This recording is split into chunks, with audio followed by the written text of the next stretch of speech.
Well, happy Championship Sunday, everybody, and welcome back to the Cavendish Farms Community Event Center in Tyne Valley, Prince Edward Island. There have been two Maritime Under-16 AAA champions so far in the history of the Maritime Wide League. The Basin Armada took the initial contest, defeating the Eastern Dukes in the inaugural Maritime Championship here amongst the U16 players. In 2025 last year, the Western Rebels took the title in a dramatic victory over the Cabot Highlanders in Port Hawkesbury. And for the first time, with the tournament being hosted on Prince Edward Island, there will be either a Prince Edward Island champion or, for the first time ever, a New Brunswick champion. Also, the first time that in this matchup between the St. John Vetos and the Eastern Dukes, there will be a team playing for the championship outside of Nova Scotia, different from the Nova Scotia Under-16 AAA Hockey League, as the Eastern Dukes take the ice to your left, representing Prince Edward Island as its champions, and the St. John Vetos to your right as the New Brunswick victors. Both of these teams met earlier in the tournament, a dramatic 7-6 shootout victory for the Dukes. The Vetos look to flip the script and bring back the Atlantic title to New Brunswick for the first time, but the Dukes will have something to say that, and we're in for a heck of a final here this afternoon in Tyne Valley as we throw it down to the ice for the national anthem before puck drop. Today's game featuring representing Hockey New Brunswick, the St. John Vetos.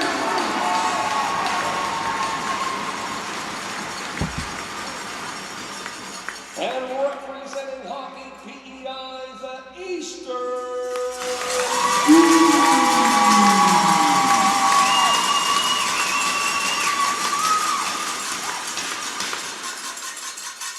Officials for today's championship game include referees Mike Kiley and Caleb Snow, joined by linesmen Zach O'Meara and Riley Barnes.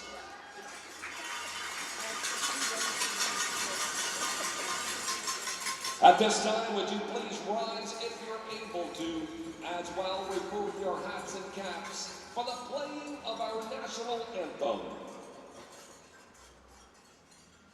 Oh, Canada, our home and native land, true patriot love in all of us command, acombrase por vivir, y se por ti la croix. Ton histoire est une épopée des plus brillants exploits. Par qui par glorious and free.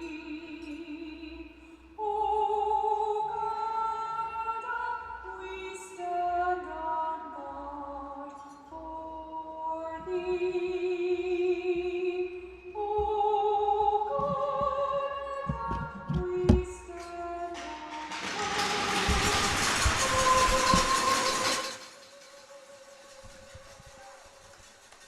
The Eastern Dukes into the Maritime Final on the merit of a 3-1 record. Their only blemish, a 1-0 loss to the Cabot Highlanders in the round robin. And the Vetos won 3 of their 4 games, and their only loss came to the Dukes in a shootout that looked to flip the script today in what was an entertaining game, and another one coming up here on High Button Sports. My name is Luke Diamond. It's a pleasure to be behind the mic here, bringing you this championship final here. For the third year, we will crown a Maritime Under-16 champion here this afternoon in Tyne Valley. Starting in goal for the St. John Vetos, Samuel Malia back between the pipes. He stood on his head yesterday against the Western Rebels in that finals clinching game, as he will take his third start of the tournament. And in the other net, Felix Hatton It's a perfect 2-0 here in the tournament and is the goalie of the tournament as selected by the committee. And Hatton makes a big stop here off the opening faceoff as Cooling will take it away in low and Wilson taken down. Some action here from the St. John Vetos right off the top of this final as we're going to get an early penalty here assessed against the Eastern Dukes. So the St. John Vetos will go to the power play. St. John in the cream-white uniforms to your right, and the Eastern Dukes in the dark grays to your left in the Vegas Golden Knight-esque colors, a brand that the Dukes represent. But they'll be off to an early game penalty kill, and they're going up against a red-hot St. John Vetos power play in the tournament. They are 8 for 18 in that department, a scorching 44.4% in that column. They'll go up against an 83.3% success rate Dukes penalty kill. It's going to be won back by the Vetos right off the face-off and slapped down the length of the ice by Eastern. Out of his net to get that is Malia. And behind the goal, and Trip Livingston picks it up. Livingston elected as the tournament's most valuable player at the tournament banquet last night here in Prince Edward Island. Livingston second in tournament scoring with 5 goals and 8 points. Only Colin McCormick across the ice from him today on the Dukes scored more in the tournament. McCormick, the tournament scoring title with 7 goals and 11 points. As the Dukes are playing around with possession here, playing keep away from the Vetos, and it'll be finally cleared down the length of the ice, and Malia is out of his goal to play that up to the wing there for Cooling. Case and Cooling also having another strong tournament, tied for the regular season scoring lead. 60 points on the year along with Livingston as Cooling will shoot that in at the end of a shift here for the Vetos. That's thrown to the middle of the ice for Luke Bellier. Bellier, the third period winning goal against the Western Rebels in yesterday's final round robin matchup. The Vetos trailed by 1 in the middle of that third period, came up with 2 quick markers and came back to win that game. As Sutter McQuaid will guide it into the zone for St. John. It was thrown on center for Bellier. He didn't get all on the shot that he wanted to. 28 seconds left in the Dukes penalty as McQuaid will set it up, lets it rip, and it rides up the stick shaft of Quincy McLennan of the Dukes and will go up and into the mesh here and out of play. And what a tournament we have had. We were talking about some tournament awards. Those were handed out here yesterday. Another tournament award winner, as mentioned, Felix Hatton of the Eastern Dukes, named top goaltender of the Maritime Championships. And on the Veto side as well, Maxim McKinnon, the defenseman, was chosen as the tournament's top defenseman. This is taken up and out of the zone by McLennan, and the Dukes get it down the ice with only 10 seconds left on the St. John power play. And that will be a key to this game. It was in that win for them over the Rebels yesterday afternoon. Had 2 power play goals in that 4-3 win. But they're not going to score on this first one as the Dukes jump out of the box, and we're back to 5-on-5 here. A very early penalty kill and some good momentum there for the Prince Edward Island representatives. The Dukes have appeared at all 3 Maritime U16 championships since 2024. As mentioned, made the Maritime final in that first year of 2024. They lost to the Basin Armada in overtime and almost qualified for last year's. But the Western Rebels beat them out for that spot after, in their round robin game together, a late Rebels goal in the third period, and then an overtime marker gave Western the lead and eventually the berth, and the Rebels would go on to win that tournament.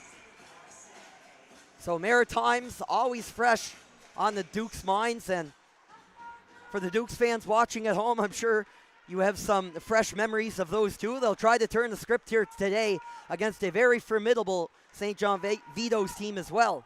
As it's sent down into the corner and taking a bump, that was Campbell Dunn clearing it in to the zone. Campbell Dunn with 2 goals and 2 assists here in 4 games in the tournament. Third on his team in scoring in the Maritime Championship. Second on the team over the course of the regular season.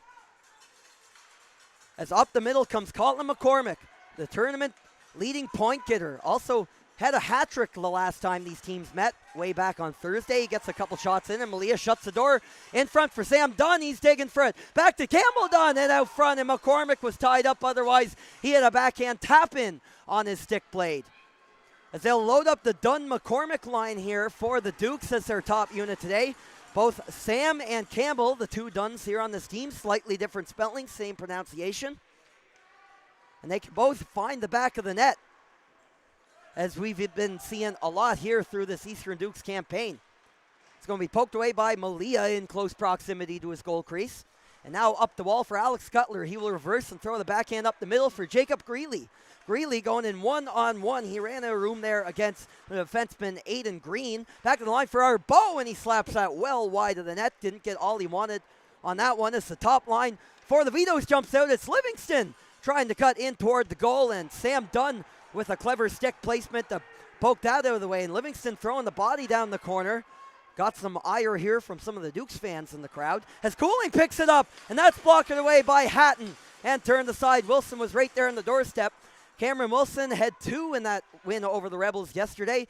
He has been having no trouble finding the back of the net since being placed on this top line with Cooling and Livingston. That's going to be fluttered up to the center ice circle, and Cooling thought he had a step in, but his line mate was half a second back, touching up on the delayed offside, and it'll be blown down dead on a whistle. So the draw coming outside the Eastern Dukes zone here. The Eastern Dukes, second in the league this year after the Cabot Highlanders in points, a 24-6-3 record on the season. And they went on to as well win the Island Championship for the 3rd year in a row. The first 2 years that Prince Edward Island has had U16 franchises. It's always been the Western Rebels and Eastern Dukes. The Dukes have won each year, winning 2024 and 2025 in 7 games. They play a best-of-7 format here in PEI.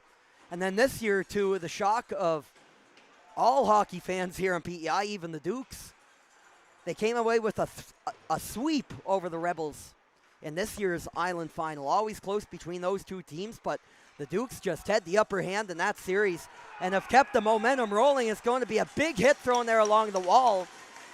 And Carson O'Toole will head to the penalty box for St. John, and a power play coming up for the Eastern Dukes for their first time in this Atlantic Championship Final.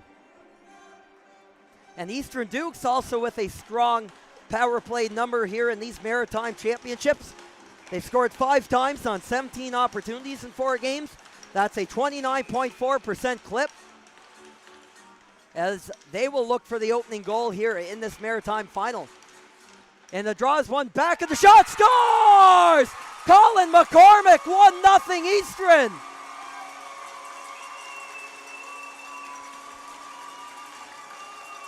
It's the Dukes captain. Nobody has been able to keep him out of the net here this tournament, and that isn't stopping yet. His 8th of the Maritimes on the power play, and the Eastern Dukes take a 1-0 lead.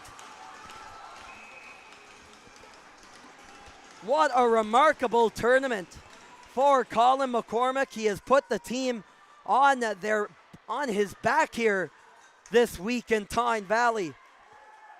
An incredible season for the Dukes captain overall. 26 goals and 47 points. 47 points, the 5th most in the Nova Scotia Under-16 League. But most of all, he's showing up where it matters most here at the Maritime Championships.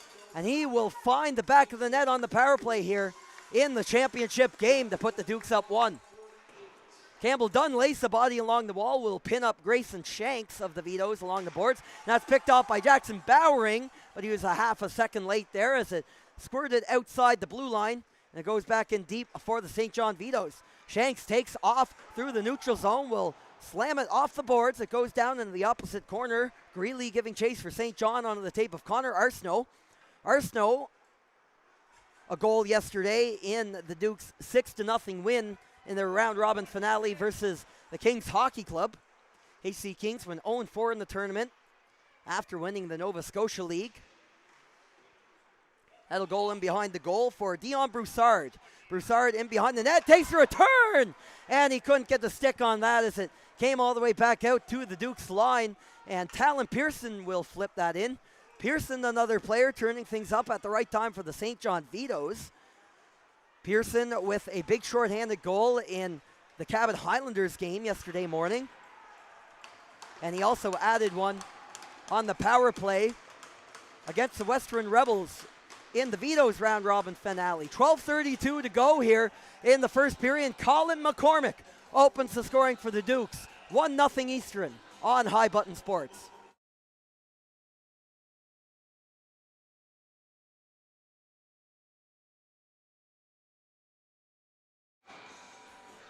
Face-off coming outside the St. John line. It's going to be slammed into the corner by Cohen Godkin for the Dukes. Out there on the line with Blake Hartman and Cash Fisher. Fisher hanging out up high in the slot as Godkin was taken to the ice. He'll get back up as Fisher battles for it. And Green attempts to hold the line for Eastern, but he's a second late to that. And the Vetos will get some time and space to move up with it. Noah Cormier off the wall for Whitaker, who will dump that in. Hatton will tee that up for his defenseman Green. Green being pursued there on the puck aggressively by Cutler. And Cutler will dig in and he'll fish it loose for his team. Godkin pins him up against the wall. Whitaker comes in to help for the Vetos and will get it back in behind the goal for Cutler. Some time in on the center. Davis McQuaid parked up in the net front area, but he couldn't wriggle his way in as the Dukes will take it up the center, and now some speed. Blake Hartman, a speed of forward here for this Eastern Dukes team, will rush into the corner and get some help from Godkin. And now Fisher picks up the pace going to the other corner with Arbeau. Jake Arbeau with a big hit along the wall, and Hartman will take it loose, and reaching for it was Aiden Green out of his reach, but it came offside on the stick handle. Now taking it up the other way is Sutter McQuaid. He has a goal this tournament for St. John. That's going to be sticked away. Tapping at it is Arbeau to send it back into the corner. And now the top line comes back out onto the ice for the Vetos as Livingston had it there for a moment. Livingston, the tournament MVP, always threatening. We'll have the puck taken away from him this time as Mason English will rush that in down low. Playing on the line here to start this championship game with Nash Langille and Sam Dunn, who's out on the ice. Dunn mixing and matching here with a couple of lines here 10 minutes in as that's down low for Livingston between the wickets. And he was looking for Wilson in front. And why not feed Wilson? 3 goals in his last 2 games. And almost squirted out to him too at the face-off top, but it's going to elude the defenseman McKinnon. And it was a race down the ice for it, but Samuel Malia will send that up to the blue line for McKinnon. Now Cooling in on the re-entry off the backside of Wilson's heel. As McKinnon falls down and behind the play, it's going to be sent back into the zone here by Cormier over to the Eastern Dukes defenseman Quinn McDonald. Now Dunn tried to throw that on a center for Campbell Dunn, and the McCormick line takes the ice now for Eastern. That's in behind Jackson Bowering, and Livingston chips it, and he will slap away at Livingston's crease. It's a penalty coming up against the Eastern Dukes. If you ask players and fans alike, that's a polarizing penalty. The slash resulting in the stick coming out of Livingston's hands. And Trip Livingston exchanging some words there with Colin McCormick, the 2 captains from the team, getting heated here in the Maritime Final with 10:03 to go. And the St. John Vetos down 1 here at the midway point of the first frame. We'll go to their second power play of the hockey game, and we'll try to knock things up at 1 here.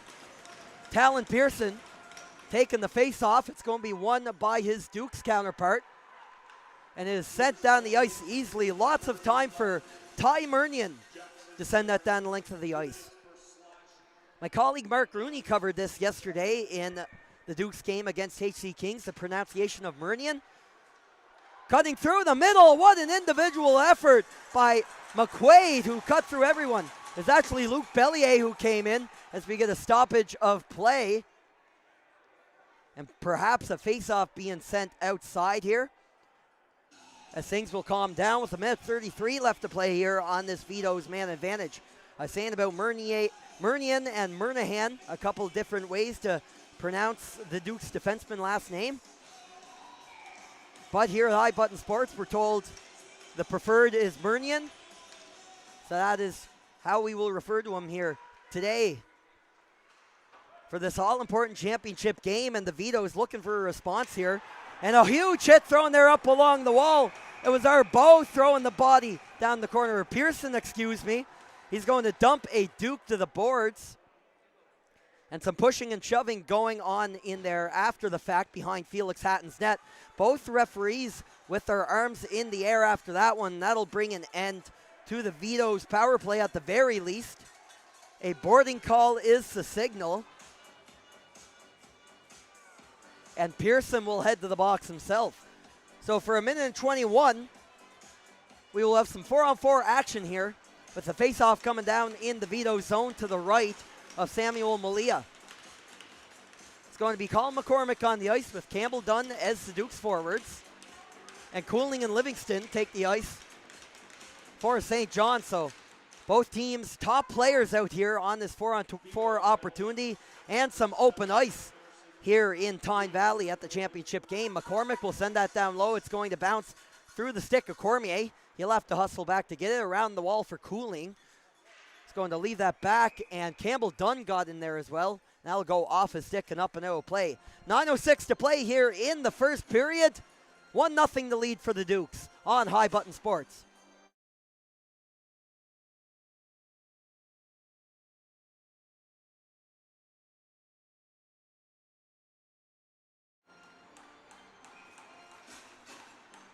Face-off remains in the Veto zone. McCormick back to McDonald. Now along the bumper, down in the corner for Dunn. He'll go in one-on-one there against the Veto's defenseman, Noah Cormier. And McCormick will hustle back to take that away from Maxim McKinnon. He'll send it up on a rush for McDonald, and Campbell Dunn going to the net. And Cormier will muscle McDonald off the play, and they're still tied up after the fact. Some hoots and hollers up here in the crowd, but still 4-on-4 action will continue. Over to McCormick, and a deceptive shot from the Dukes captain is handled that time by Malia, and now there's a tie-up in the St. John crease. There's still some after whistle antics going on as Livingston and McCormick continue to remain at it in the war of words. I've heard here from a few of the folks here at the tournament that those are two players in particular that like to exchange the chirps between these two teams. There's been no shortage of that here early in the championship game. Going to be a face-off in the Veto zone. Mason English line up against Greeley. Jacob Greeley wins that back, but Green will punch that in low for the Dukes. Now there's a Veto on the ice as he collided with Green. That was Wilson at the bottom of the pile up, and now Cameron Wilson has the puck on his stick. He's going to wait here, and Greeley will send it up the ice. Or rather, Greeley was the intended recipient. Be kicked up to his stick by English. He's back into the zone, and Aiden Green had room, but he mishandled the puck, and it's going to roll over to Grayson Shanks. Shanks hit there along the wall by Sam Dunn. And now back for a Veto will be sent down the length of the ice. The Eastern Dukes, with 4-on-4 play expired, will play the next 30 seconds on the power play. Power play they scored very early on their first opportunity as Dunn snaps that high of the net. Colin McCormick and co. back on the ice here. The first unit Dukes power play to work, and into the glove of Malia as Bernian let that snap there from the line for the Eastern Dukes. So another 19 seconds to play here on the man advantage until Talon Pearson jumps out of the box here for the St. John Vetos. 7:43 to play here in the first period. Only one regulation loss between these two teams in the round robin. So a very good matchup here today. That came the Eastern Dukes losing 1-0 to Cabot the other day. As Bernian lets that go. Scores! Ty Murnian off the pipe and in. And another power play marker for the Eastern Dukes in the first period.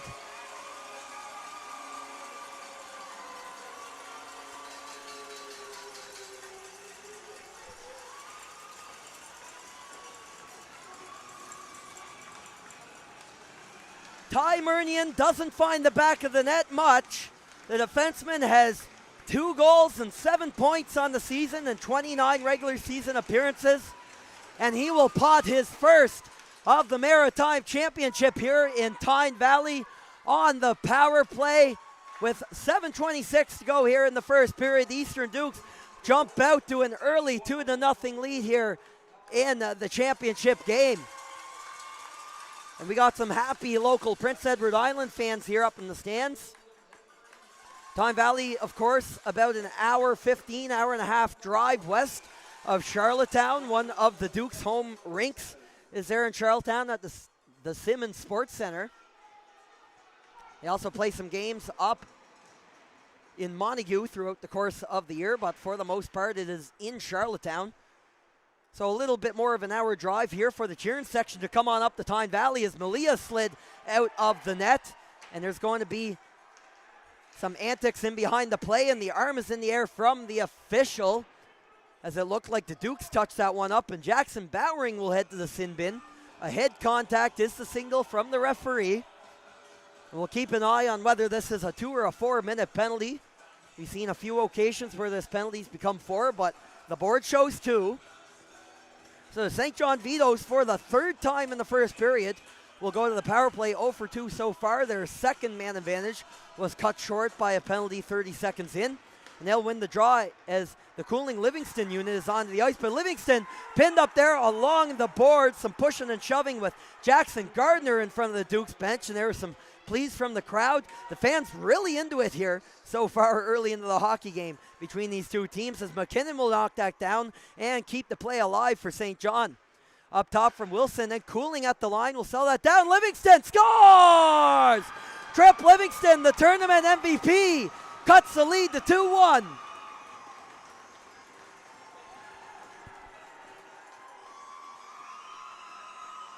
Goal number 6 of the tournament for the Nova Scotia Under-16 AAA Hockey League's top scorer. He had 39 goals in the regular season.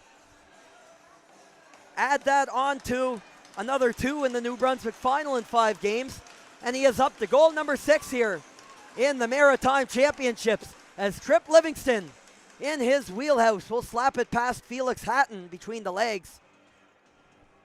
Now there's a quick discussion at the Duke's bench, perhaps pleading for another call there. But the St. John Vetos power play, the top ranked in the tournament, comes through here late in the first period and cuts the Dukes lead to 1. It's now a 2-1 score in this Maritime Championship game.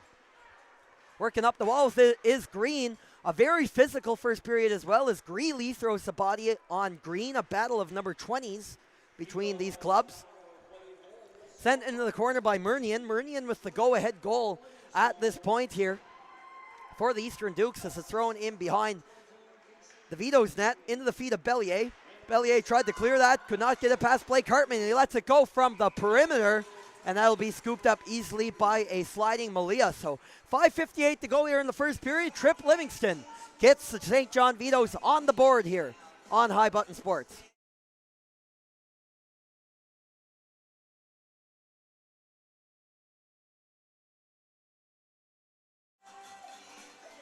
Less than 6 to go in the opening frame here in the Maritime Championship final.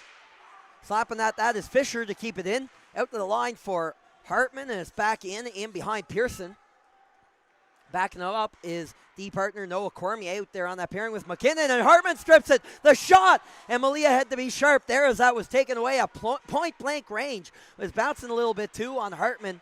Couldn't get the shot quite that he wanted off that one, as it goes off of an unsuspecting Aiden Green and up into the mesh here at the Cavendish Farms Community Events Center. With the tournament being hosted here in Tyne Valley, Prince Edward Island this weekend. Heard a lot of compliments from players across the teams about the facility and the hospitality of the organizing committee here. As it's been a very successful week and a fun one here in Tyne Valley, especially for, well, including for us here on High Button Sports. A few of us opted to the tournament here this weekend. Myself, Luke Diamond, Mark Rooney also on the call for a few of the games. And Justin Belanger and Mason coming up to join us as well here for the tournament to provide you all kinds of coverage here, and lots of entertainment at this tournament for sure as the Vetos get it down into the zone. McKinnon lets it go through traffic. That's off the shin pads of Bowering, and that's knocked wide of the net. Now for Langiel to Sam Dunn. Sam Dunn couldn't hold the pass toward the center ice logo, and Arbo will recover it in his own zone for St. John. Cross from McKinnon Continues on the backhand and taken away by the hard-hitting Sam Dunn. Arbo with Dunn hanging off his back will chase the puck up the ice, and Mason English, the first man back for the Dukes. English back there with Kipton Aylward. Aylward hangs high and it goes up to McDonald, and that's picked off by Wilson. It struck him at the blue line, but bounces right back to Quinn McDonald. McDonald guides in and runs into Sutter McQuaid, who throws the body in the open ice here as the Dukes complete a change. That'll bounce up in front where it got away from Connor Arsenault, and down the other way comes Kason Cooling through the feet of Wilson, and Colin McCormick takes it away. McCormick checked there by Livingston, and in a break here for Campbell Dunn the other way. He couldn't get the shot in on Malia as the Dukes keep on the attack the other way, as Livingston throwing the body on his captain counterpart there, McCormick, after he made that pass. And McCormick will go right back after Trip Livingston. Those will be two players to watch today. We've already seen them both register a goal early in this championship game. And Wilson will continue the deflection and get it in low on Murnian. Murnian in the middle of that battle will go up top for Maxim McKinnon, but gets away from him. Now Connor Arsenault into the feet of Campbell Dunn, rushes in, but the puck got away from him a little too quick before he got the shot. Pinned up there along the wall by Noah Cormier, holding on to the Dukes forward along the boards, and Cooling will come back in to relieve him for St. John.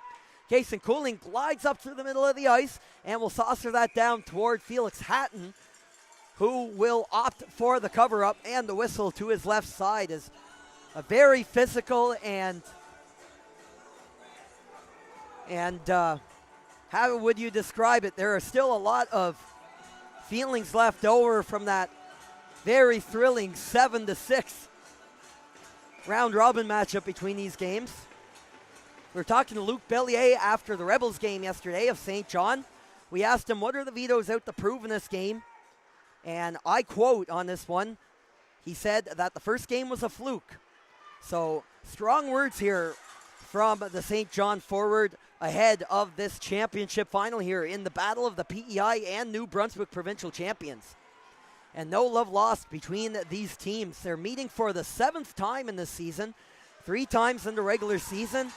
They met another 2 times at the East Coast Ice Jam. And then they already met here once earlier in the Maritime Championships. So that puck comes in behind the net. Speaking of which, the Dukes won the season series 2-1 out of just regular season games played. They split the games at the Ice Jam, a tournament that Eastern won. A tournament they've won 2 consecutive years. As the glove will come off in behind the play, looks like an icing call. And it was Carson O'Toole who lost to Mitt on the play. St. John Vito's playing a bit short-handed today. Missing 2 players. Alexander Dagla left early in the game against the Rebels yesterday with an injury and is not cleared to go here for this one against the Dukes. And defenseman Tennyson Godin also not in the lineup today for St. John. So Vito's will have to dig deep here again. They dug deep for 2 wins yesterday, including that Rebels game in which they retired from the morning one against a rested Western team.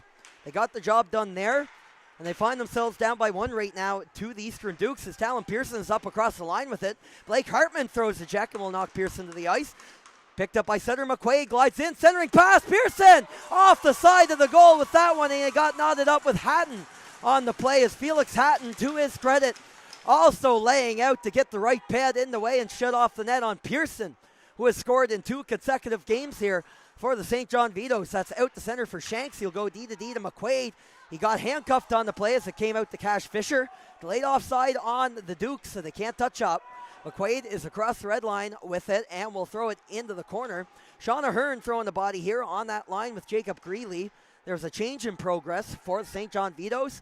Just over a minute left here in the opening frame. He'll be knocked down in the neutral zone by Blake Hartman. And now Godkin has some runway. Colin Godkin collides with Grayson Shanks at the blue line and will force the turnover to the Vito's.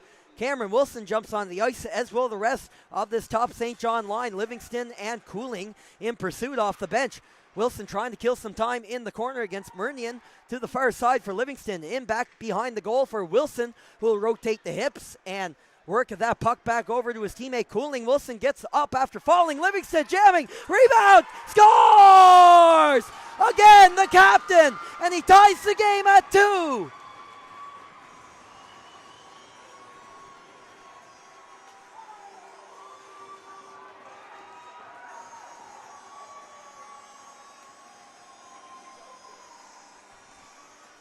Can you believe this guy for the St. John Vetos? Another goal for Trip Livingston. And it will come late in the first period as the St. John Vetos have become no stranger to comebacks. Down 4-1 to the Highlanders yesterday morning. Came back to win it 7-4. Down on 2 different occasions to the Rebels yesterday afternoon and took that game 4-3. They were down by 2 to the Dukes here in the first, and they will knot it up at an even 2 apiece late in the first frame here in Tyne Valley, and we will have a brand new hockey game heading into the second period here in the Maritime Final with time about to expire here in the first period. Livingston throwing the body at the end of the period, pinning McAdam to the board. As the teams will head to the dressing room after a roller coaster of a first period here in the championship game of the 2026 U16AAA Maritime Hockey Championships. Eastern Dukes 2, St. John Vetos 2 after 20, and we'll be back for second period action in about 10 minutes or so after the flood. You're watching High Button Sports.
And hello, everybody, and welcome back to Tyne Valley for the second period of the U16 Maritime Hockey Championship final game here between the Eastern Dukes and the St. John Vetos. And what a thriller of a first period we just witnessed. A 2-2 tie after 20 minutes of play. Eastern Dukes jumped to an early lead, a pair of power play goals, Colin McCormick and Ty Murnian finding the back of the net to get things started. And then who else for the St. John Vetos but tournament most valuable player Trip Livingston, scoring not once but twice for his team, including the tying goal with less than a minute to play in the period. 2 and knot things up at an even 2-aside as we get ready to go here for the middle frame. As mentioned, these teams know each other very well, meeting for the 7th time in this season. Dukes winning the season series 2-1. They also met at the Ice Jam twice, in which the Dukes went on to win that one. Game number 6 was that 7-6 Eastern Dukes win earlier in the tournament on Thursday afternoon. And game number 7, in a sense, this is like game 7. As A, it's a win and you're the champions, and B, these teams have literally met 7 times in the 2025-2026 hockey season, as the Dukes are right in with it off the draw. It's thrown down low for Blake Hartman. It's going to pop away. And here comes Livingston again, now on hat-trick watch. He had a hat-trick yesterday in the Cabot Highlanders game, powering his team to a victory. He had the go-ahead goal in that one, a shorthanded breakaway goal. And then he notched goal number 3 to seal the game on an empty netter with about a minute left in that one, to knock the Cabot Highlanders out of tournament contention and to help pave the Vetos road further to the championship final game here today. As it's one in between the feet of Campbell Dunn and went up to McCormick. He lost an idea of where that puck was going. It'll trickle all the way down into the Veto zone. Wilson tried to cut up between a pair of Dukes and he got sandwiched. That's going to be shot back in off the glove of Wilson and back the other way. Murnian turns on the Jets and will skate in low of the line. No icing on the play. Cooling will take it away from him though. Cycles in down low for Wilson. Bumped off the puck by Green, and Green will now take it up the other way. Livingston now contending. It'll come to a stop in that corner and a brief freeze. That'll roll up to the line for Shanks, back toward the net, and that hit a stick in front. Livingston! Oh, how'd that not go in? It was blocked, and he scores! Hat-trick, Trip Livingston finds the back of the net again, and the Vetos lead for the first time in the game.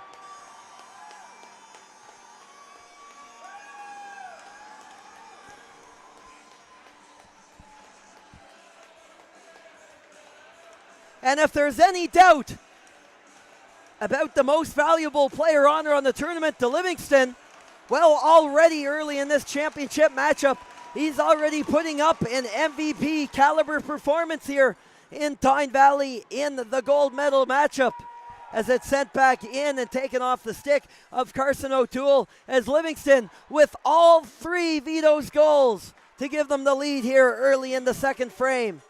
Langill will poke that up through the middle, and that's across the line.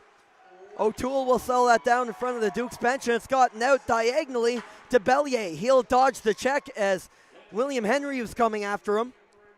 Kipton Aylward backtracks, under siege from Davis McQuaid, and he took it away briefly. Sam Dunn pinched up there along the wall. Dunn now on the line with Nash Langill and Mason English up the middle. Dunn giving chase as St. John gets it up to O'Toole. Now 2-on-1, Bellier joining him. Carson O'Toole thought about to drop pass to his forward, but a smart back check there from English to send it up the other way for Eastern. Now a rush in the other direction. It's Kipton Aylward curling and buzzing around Arbeau. Arbeau's thrown in front of the goal, looking for that center. Will bounce back out to English. That's going to be Nash Langill now to the net. And ducking under that was Malia as he lost sight on that. A hard snapper up and off the glass. So obviously no icing as that came off the tape of the Eastern Dukes. But all the Vetos will change up here on the long change. McDonald went for the center to his forward coming off the player's bench. It's going to get up and away from Quincy McLennan. McLennan still competing for it. Up there with English in the battle. English late in the shift will turn around, and he finds McDonald up at the point. Lets it go from the top of the circle, and Samuel Malia sees that from up high and will come up with the stop with 17-14 still left to play in the second period. Trip Livingston scoring just over a minute into the new period here to give his Vetos team their first lead of the championship matchup. Livingston a hat trick already in this one early in the second period as Bowering will take it at center ice. He'll chase his own dump in there on the battle with Gardner, and it bounces out to Bowering, rolls off his tape. McDonald high slot, and that's blocked. Sean Ahern getting the leg on that for the Vetos. A gutsy defensive play for the Vetos forward. It'll roll around for Pearson through the legs and up out the middle for Arbo, who joins the rush with the forwards. He'll have to backtrack as the Dukes will rotate it the other way. Sutter McQuaid throwing the body on the play, but it's going to be sent down by a teammate down the length of the ice. So an icing call, the assessment against St. John. We talked a little bit about the Eastern Dukes in the first period. The St. John Vetos, fifth in the league in the standings, 21-8-4 for 46 points. They were tied with HC Kings with 46 points in the standings, but had one more win in the column, so got a bit of better seeding there. And a lot of people forget that St. John Vetos at Christmas were the top-ranked team in the Nova Scotia Under-16 League. And here they are playing for the Maritime Championship in Tyne Valley. They got two of the New Brunswick. They got the New Brunswick Championship in a 5-game series win. In a best-of-7 series, beating the Moncton Thunderbirds 4-1. And the Vetos haven't lost in regulation since Game 2 of that final series. So their only loss of the tournament has been to a shootout to the Eastern Dukes. It's going to be thrown up and out of play as the Dukes were buzzing a little bit down in the Veto zone. Both teams will get some changes in.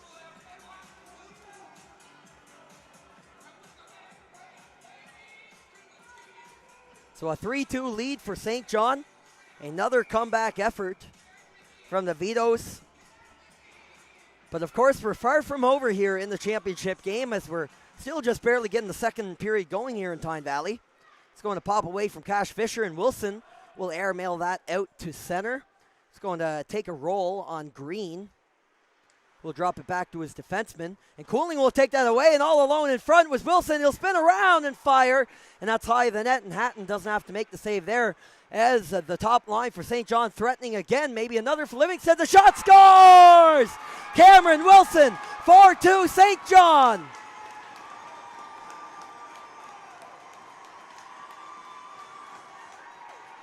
And he goes off the pipe and into the net, up over the glove of Felix Hatton. Make that 3 consecutive games that Cameron Wilson has found the back of the cage for the Vetos. 4 in his last 3 to be exact, as he has put together a heck of a tournament for his team.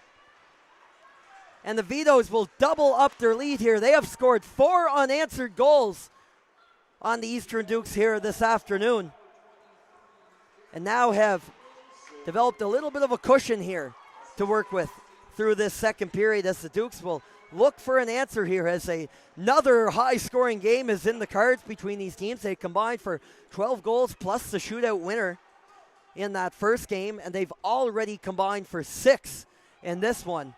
Still early in the second period as Cameron Wilson adds to the fun here for St. John. Up on the Dukes by 2. And Eastern will get right back to work. William Henry trying to hold his own. Go up there one-on-one against DeVito. It's going to be slapped down the ice. No icing on the play. Not hard enough. Wilson giving chase against Aylward. Aylward will try to poke that up and out. Danger. Fisher has to hustle back to the wing. And hard off the wall sent there by Godkin. And it'll come out to the red line. Whitaker fresh off the St. John bench. And some more Vetos will change.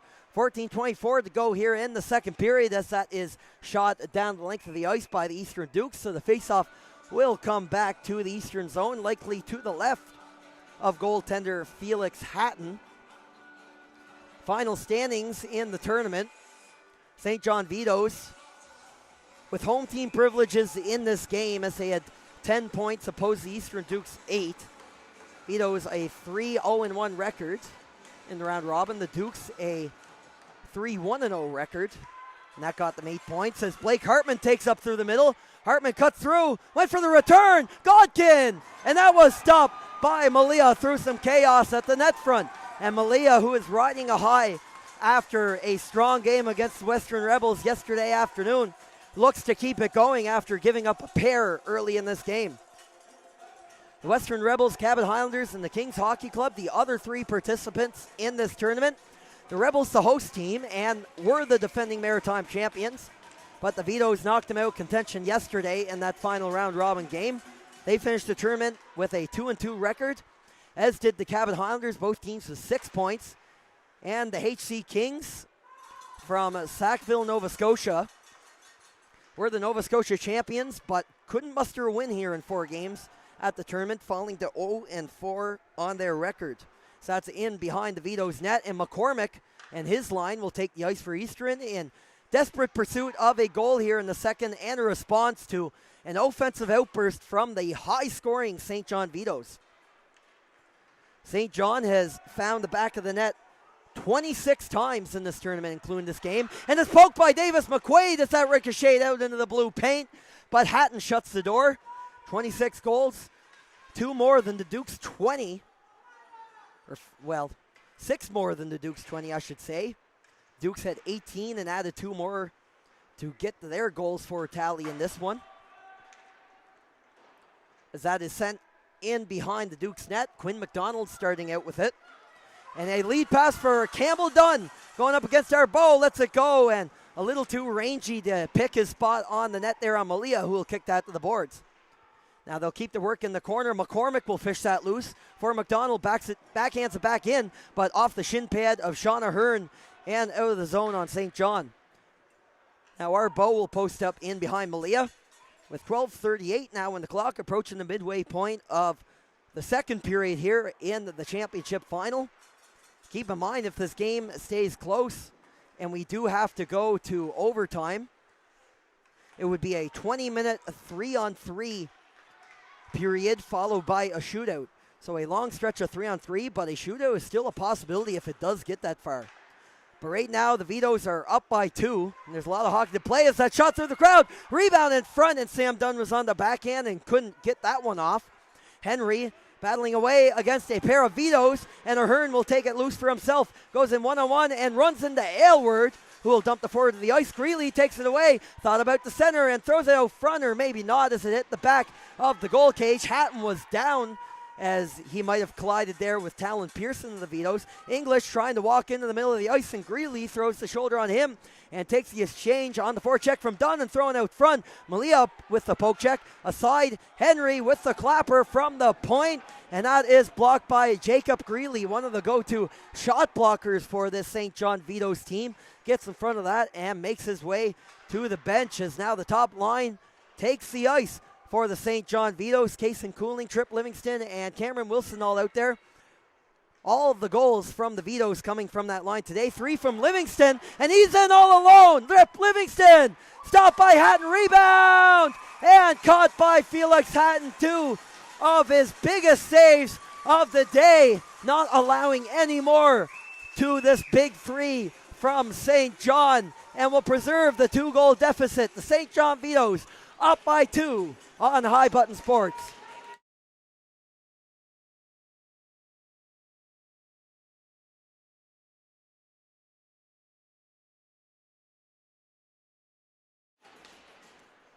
Face-off coming to the left to Hatton, as Livingston cannot convert on that breakaway. Already with the hat trick, and that close to goal number 4. Could you imagine that here in this Maritime final? Now 11 on the nose to play in the second period. Cavendish Farms Community Event Center, the host site of this year's 2026 U16 Maritime Championship. Opened in fall 2021, replaced the former Tyne Valley rink that burnt down in a fire in December 2019. Through some fundraising efforts and some help from donations, community efforts, and government involvement, the new rink opened up here less than 2 years after the old one burnt down. Already the second regional championship played here on this ice. The first was in 2022 when the Atlantic Under-18 Female Championships were hosted here, a tournament that the Northern Subway Selects hosted, as there was a shot after the whistle. Cohen Godkin threw that on Malia after the whistle had gone. That's going to take some exception from a few St. John Vetos players, as the faceoff will be signaled outside by the officials.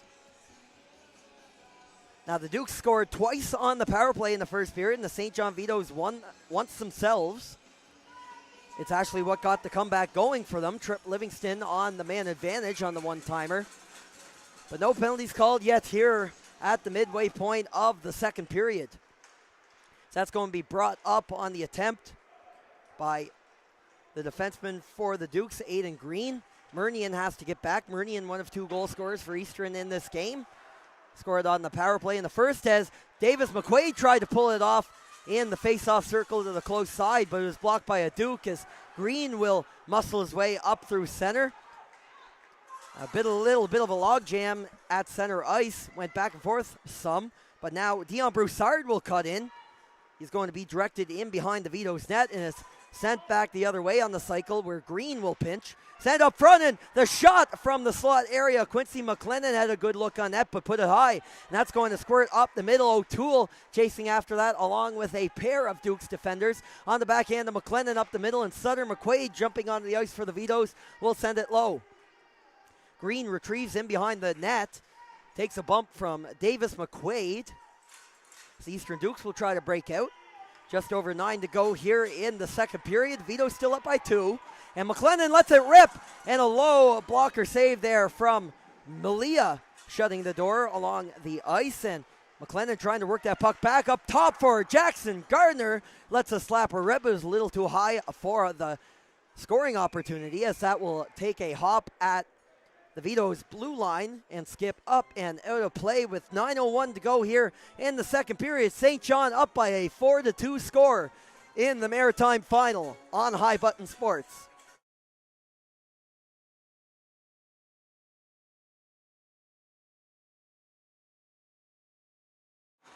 A good turnout here from both teams here this afternoon.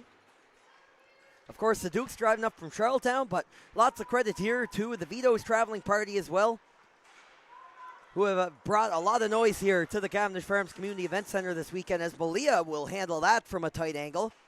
And the Dukes will pick it up again towards center ice. Backhanded in low by McDonald, and Sutter McQuaid will maneuver out with it. McQuaid turning on the Jets. He got tied up there with McCormick.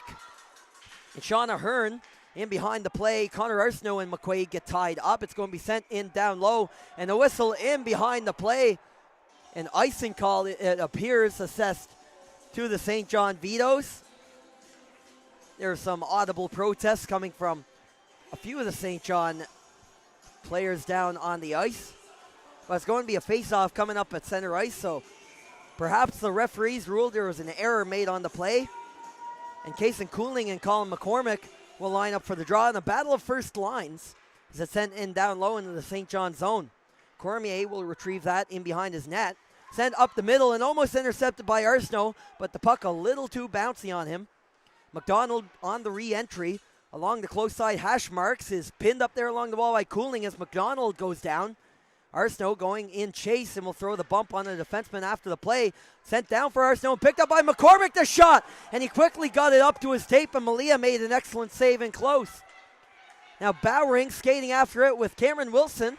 Wilson, the most recent goal scorer for the Vetos, will throw the body on the Dukes defender, and Bowering gets right back up and will fight it up to the blue line. Campbell Dunn at center, collided with McKinnon, but McCormick now 2-on-1 for the Dukes. Fan on the shot, the reverse off the skate of Shanks, the defenseman, as Colin McCormick with an excellent opportunity. Couldn't get it together for the Dukes, and they're still on the attack down low. Langille jumps into the ice on the wraparound all alone. Arsenault, flashing the mitt. Marvelous from Malia, and he makes another save. It's still not done, and now he'll cover up as Samuel Malia robs Connor Arsenault at point blank range.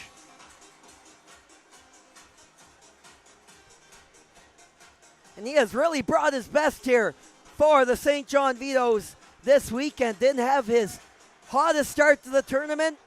He was in net in that 7-6 loss to the Dukes the other day, but he has turned it up since, as he will deny Connor Arsenault in close and preserve the 2-goal lead thus far for the St. John Vetos. Sam Dunn will break that up. It's in behind the goal for Langill, out on that line with Mason English, the 8-9-10 unit, taking the ice for Eastern. That's thrown in behind the net. English giving chase, going up against McQuaid in the corner. Rim back low for the other McQuaid, Davis. Remember, there's two on the St. John Vetos roster this weekend. Davis wearing 12 and Sutter wearing 8. As Bellier gets tied up in the neutral zone, and Langill steals it back for Eastern. Langill up the middle, and William Henry tried to get a stick on that for Eastern. Couldn't deflect it in, and Bellier breaks it up once more for the Vetos.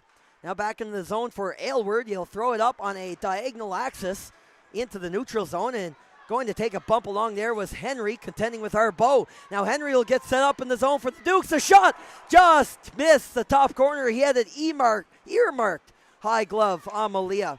Eastern keeps on the pressure down low. A strong few shifts recently here for the Dukes as they are pushing for a response against the Vetos, who lead by a 2-goal margin. Now Henry breaks in, tried to maneuver to the backhand, will throw it on the reverse back in front. Sam Dunn was cutting to the net but wasn't there on time, and it'll be up and off the glass and it'll play here in Tyne Valley. 5:56 the time, 4-2 the score, second the period on High Button Sports.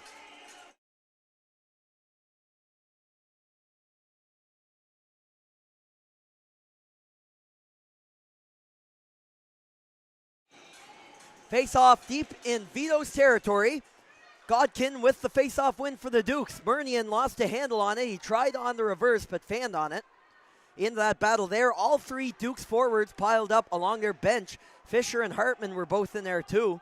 So that's going to be dumped into the corner for Cormier to make a play with for the Dukes. From the blue line, that's going to be thrown right up the middle of the ice, but not hard enough for an icing call. So McDonald will post up in behind Felix Hatton's net. Up for Hartman on the right wing. He's going to curl back. Blake Hartman, the assistant captain for this Dukes team. We've seen him showcase a lot of speed here this weekend in Tyne Valley, as he likes to skate that puck up through the middle and can put the opposition's legs and minds in a blender here when he wants to. But the faceoff will come all the way back down as the Vetos have iced it. The Dukes have been to the Maritime Final once before. As Dukes fans will remember, in 2024, in that game against the Basin Armada, Basin tied it late. Went on to win that game in overtime, with the PEI representatives out for revenge here this year against the Vetos, who are making their first ever appearance in the Maritime Championship game. In the U16 category, that is, as that's up and over the stick blade of Whitaker down the ice. It's going to be waved off as Murnian tries to spin off his pressure. Vetos get a change in as the Dukes are tied up down low, and now Ty Murnian will take it up through center, skates through a trio of St. John Vetos, and will pursue his own dump in. Murnian tied up, gets some help in the corner by Fisher. Fisher helping him out, now has the puck on his tape. Up for Murnian, winds back, and that's off the shin pads of Ahern and ricochets over to the corner. Now in behind the goal, that'll go up for Arbo, goes up and off the glass with that. McDonald kept it in initially, but came right to Ahern, and the Vetos to slow it down as Kaysen Cooling collided with a teammate. A lot of speed involved in the execution of that play as Murnian throws that along the bumper to McDonald. Quinn McDonald shimmy shaking his way around his pressure talent Pearson, and Pearson almost stripped it one more time. But McDonald into the zone, tried to go through the legs there, and it bounced over to Gardner on the backhand, and McDonald wasn't ready for it as he had some daylight on the other side of Malia. Now the Dukes get established down low. Fisher cross ice, the shot from Green, or maybe not, the dump in instead. Gardner around his back, but taken away by a superb defensive stick from Sutter McQuaid. Sent back out to the Dukes blue line, and Ahern is up across and into the zone. Cornered there along the wall, will throw it in deep where Green will run into resistance from Pearson. Now 3.5 left in the second period. 2 goals this period from the Vetos. Another one from Livingston for the hat trick. And adding to the lead is Cameron Wilson as Malia will find that out of the air on the long shot from a Dukes forward. So 3:16 remaining in the second frame. And a really exciting week here in Tyne Valley. We've had a lot of close games and a lot of comeback games, and the Vetos in particular were involved in a lot of them on win or lose. But yesterday was two of them, and the Vetos came on top in both, earning them a spot in this game. The tournament opened Wednesday night. The Eastern Dukes beat the Western Rebels 5-1. A team that the Dukes, as Island arch rivals, have beat 5 consecutive times, which has never happened before in the history of those teams in their 3-year-long rivalry. Shot from the point is off the back of Connor Arsenault in front of the Vetos net. The cycle will continue in the corner. It's worked up the wall and back to Arsenault. He has some room. Tried to go upstairs, but the angle is a little too tight to pick his spot on Malia. Now back out to center.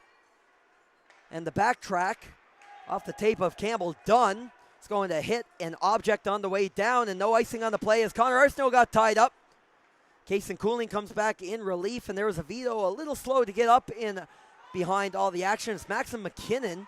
McKinnon gets back up to attempt to defend the play here as the Dukes get back into action. Down low is Campbell Dunn going up against McKinnon in the corner.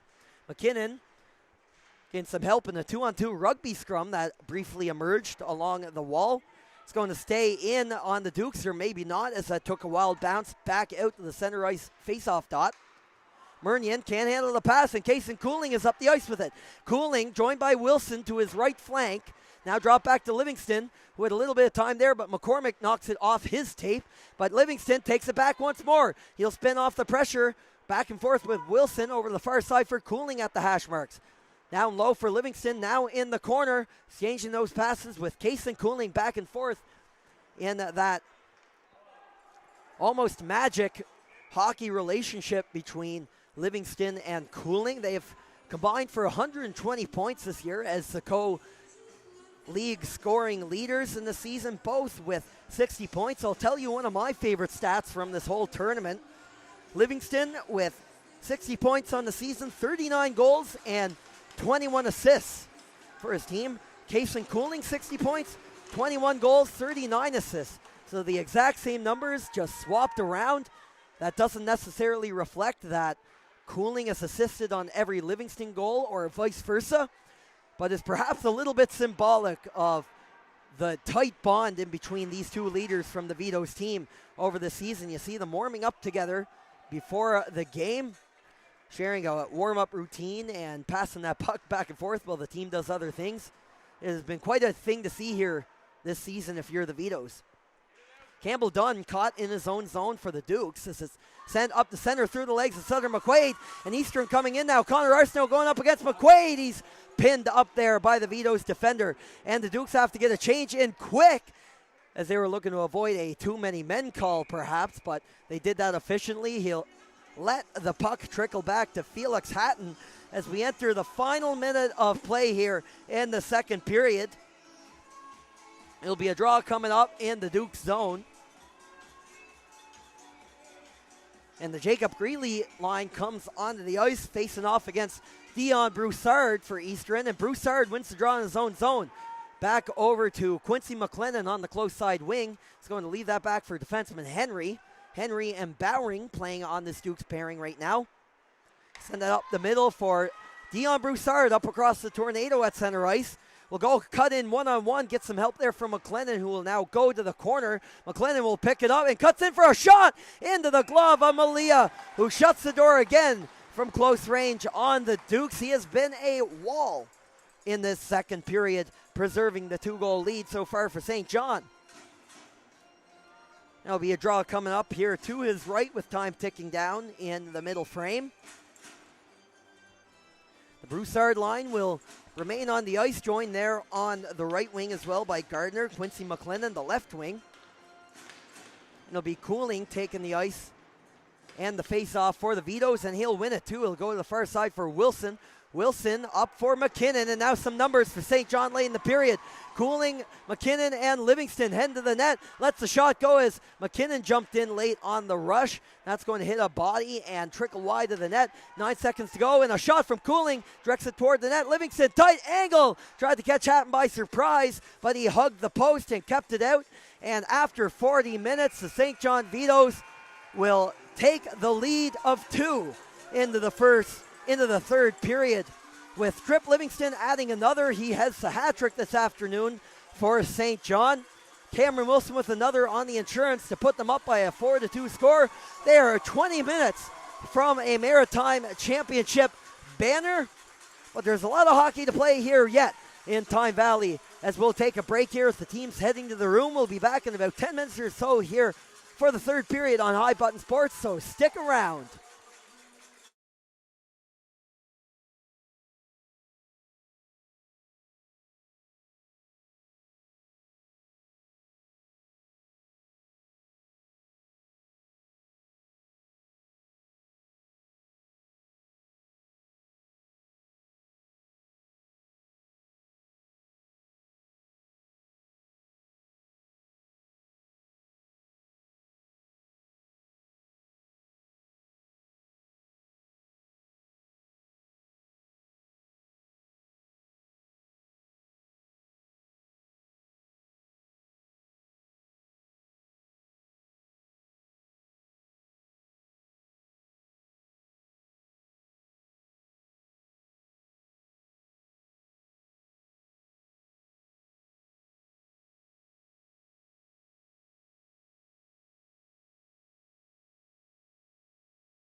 And welcome back to High Button Sports here for the third period of the championship final of the 2026 Under-16 Maritime Hockey Championship Tournament.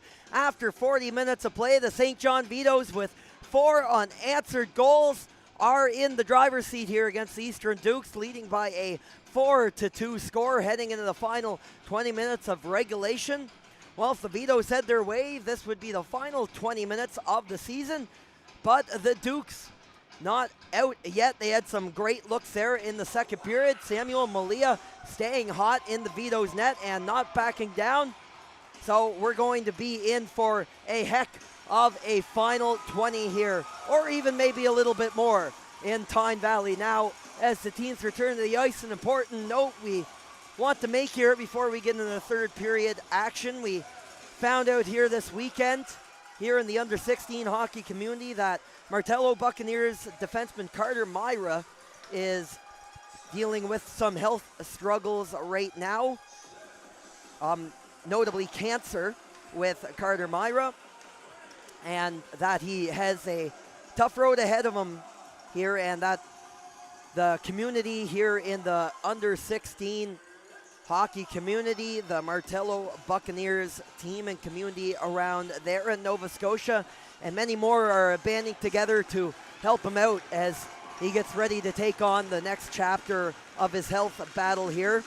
The tournament committee here in Tyne Valley donated yesterday's 50-50 earnings to the Myra family, and as well, I understand there is a GoFundMe or something of the sort floating around there online. So look into that if you will, as we here at the High Button Sports team wish all our best to Carter and the Myra family here moving forward, and hope for everything to turn out well here down the road as we get underway here in the third period. The Vetos up by 2, wearing the cream white uniforms to the right side of your screen, and the Eastern Dukes in the dark black and grays to your left, with the Dukes trailing by 2 here in the third. And they'll cut in McCormick with a great look there in tight on Malia. He doesn't get the shot that he wants off as he hit the side of the glove there from a tight angle, as the Dukes get a good look in here in the first minute of the third period.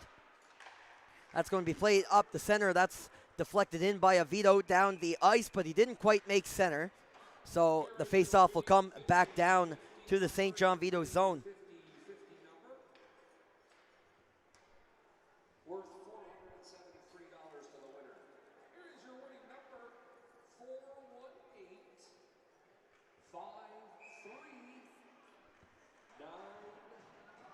418-539. Faceoff coming up to the right of Malia. It's won by the Dukes. Sam Dunn caught up the puck along the wall there. That's going to be saucered up out the center, and a good glove there by Quinn McDonald to take it away. Otherwise, it would have been a rush for the Vetos, but now St. John has it again. Davis McQuaid trying to cut his way to the middle will take a tumble. He goes sliding into the referee here on the fresh ice in the third period. Both are all right, and play will continue down the other way. Quinn McDonald carried it in for Eastern. Delayed offside, so they have to touch up, and Bowering can't pursue the attack any further yet. But now he'll take it in a clever stick by Carson O'Toole. He poked it away, but that was just as Kipton Aylward was jumping off fresh from the Dukes bench. And the attack goes back in down low. Sam Dunn gets the stick in the way, and that's going past Nashland Jill and back out the center. Mason English goes over to William Henry. He'll shoot that down the ice. It hits someone on the way through. And some collisions of bodies in behind Malia's net. Up the wall for Luke Bellier. Taken away by the Dukes and close, and that was tipped in by Sam Dunn. The attack continues. Henry at the point, along the ice, into the feet of Dunn now, and English was jamming around there as well, as a good response shift from the Eastern Dukes. It's sent down the ice by the Vetos. So some tired St. John players will remain out there here after a long shift, as the Dukes will go with the top line of Colin McCormick, Campbell Dunn, and Connor Arsenault to try and find an early goal here in their third period. McCormick wins the draw and tries to go upstairs on Malia. A fantastic play by the Dukes captain. He just didn't have the finish on that shot, as that'll go up and into the netting. We'll get a repeat of the face-off to the right of goaltender Malia. McCormick again on the face-off against Greeley. And that time he'll win it backwards instead of forwards. Now Arsenault picks it up in behind the goal. Connor Arsenault working his way along the wall, down low for Dunn. It gets caught up in the feet of the referee there, and McCormick has to hustle over to keep it in on the far side. That is off a stick and swatted out of the zone by Sean Ahern. And Arbo will retrieve and hit the brakes in behind his net. Up to his left winger on the close side of the ice as Talon Pearson will flutter that up and out through center ice. Now on the drop pass to Green. And Murnian now up the wall, sent on a diagonal play down the ice for Cohen Godkin. And the Eastern Dukes are going to take a penalty here as there is a collision involving Blake Hartman. Hartman will wheel back into the play as the veto involved in that penalty will go off the ice. The arm is up from the official, and now some pushing and shoving after the whistle. As Blake Hartman will go to the box here for Eastern, and an early third period power play coming up for the St. John Vetos, who are 1 for 3 on the man advantage in this hockey game so far. 16:48 remaining in the third, and this could be a turning point in this game. The Vetos holding a 2-goal advantage. They have the chance to stretch it out, or the Dukes could flip the momentum a little bit if they could come up with a strong penalty kill here, as Eastern will win the draw. Cohen Godkin got it out to the line, and Livingston kicks it back in. So the Vetos trying to set up here on the attack. They'll poke it away, and Whitaker gets it over to Wilson at the far side near the Dukes bench. Maxim McKinnon up top, and Livingston at the opposite point, now down for Cooling. Cooling turns aside, changes directions. Up top, McKinnon, the shot. That's blocked and in the other way by Godkin. Cohen Godkin one-on-one against McKinnon will go down. And McKinnon with the defensive play will dump Godkin to the ice. And now numbers the other way for the Vetos. Cooling will take his time on the entry. Tried to soft waft that up for Wilson. It'll be retrieved by Livingston after that hit a Duke stick and poked away. And Godkin tied up there on the play. And pleased for a penalty. They didn't come, as Godkin would have been all alone as he got knotted up there with Maxim McKinnon, who will retrieve possession down in below the goal line in his own zone. Some frustration there from the Dukes penalty killer. So that would have been an excellent opportunity on the penalty kill to go in for the scoring attempt. Now Livingston will shoot that into the glove of Hatton. So there will be another 52 seconds to play here on the St. John Vetos power play. On what looked like a trip that could have been heading the Vetos' way, the Dukes did not get the call, and they'll remain on the penalty kill. Face-off one up to Sutter McQuaid. The shot up top, and hit a body and was sitting in the blue paint for a moment. It's poked away by the Dukes, and now down the 200 feet into the St. John zone. Broussard is the first man in for the Dukes, with Sutter McQuaid quarterbacking the second unit power play for St. John. Now up the ice, it's Bellier. Around the dash and through the far corner where Broussard will get involved in the puck battle. Two players of each team involved in that scrum. 15 seconds to go on the Vetos man advantage. Back to McQuaid, has room for a shot, and he whistled that high and up over the glove of Hatton. Now that'll come back to Quincy McLennan, cannot clear the zone. McQuaid holds it, Bellier looks for the return, or rather the shot, and with the right pad it's kicked away again by Hatton. Now down the ice, pleading for an ice is not going to come, as there was more antics in behind the play as the Dukes will settle it down at their blue line. Murnian, the return pass to Quinn McDonald. Now up through the neutral zone, crossways for Arsenault. Now the McCormick line takes the ice for Eastern. Colin McCormick held it along the wall for a second, but now O'Toole will shoot that hard up, and a good glove by McDonald, who will run into a logjam with Pearson, taken the other way by O'Toole. Arsenault breathing down his deck and through the body on the inside chest of O'Toole of the Vetos as it's poked up and out to the red line area. Arsenault giving chase, and that's off of Shanks, and will ricochet its way back out to the neutral zone area. Campbell Dunn on the entry. The Dukes are onside, so play will continue. McKinnon gets tied up there with Campbell Dunn, and Dunn takes a tumble in behind Malia's net. And now McKinnon dances his way out from pressure from a pair of Dukes. It's a good response shift from the Colin McCormick line, and not to mention a big penalty kill as well for Eastern, who still find themselves down by a pair of goals. Now Arbo will retrieve the puck down in his own zone. Greeley now along the wall in the right wing, and it's taken away by Sam Dunn. Dunn tried to find McCormick, who found some open ice to the right, and now numbers the other way. Jacob Greeley joined by Davis McQuaid. 2-on-1 Vetos wide of the net as he's looking to snap it far side on Hatton. McQuaid up to the line. Greeley will pick it up. They remain onside as McDonald throws the body. And the Dukes work it up the close side wall. Arbo holds it at the point as Sam Dunn was unable to clear it out of his defensive zone. Kipton Aylward escapes the pressure. D and up to his winger. And English will scoop that up at the red line. English cuts in, makes his way around Arbo, and a chance backhand, and loose in the crease, and it rolled through the legs of Langill, and off the bench a shot, and that's wide of the blocker side of Malia as Henry let it rip from the point, fresh off the player's bench. English takes it back again, Langill to the net, he'll cut in behind now. English up top for Bowering, the shot, and off a skate blade. It was Wilson jumping out in front of the puck and makes a superb block for the Vetos. That'll stay in the zone, but McQuaid has some time to work with. Broken up by Bowering, room for the shot, whistled it wide off the blocker's side. So he looked to pick his mark on Malia. He had lots of time to skate in there as it's cleared up and out the other way by St. John as the Eastern Dukes are buzzing down in the St. John zone with a couple of prime scoring looks on Malia as they look for that answer. And they'll get a face-off here with some tired Vetos.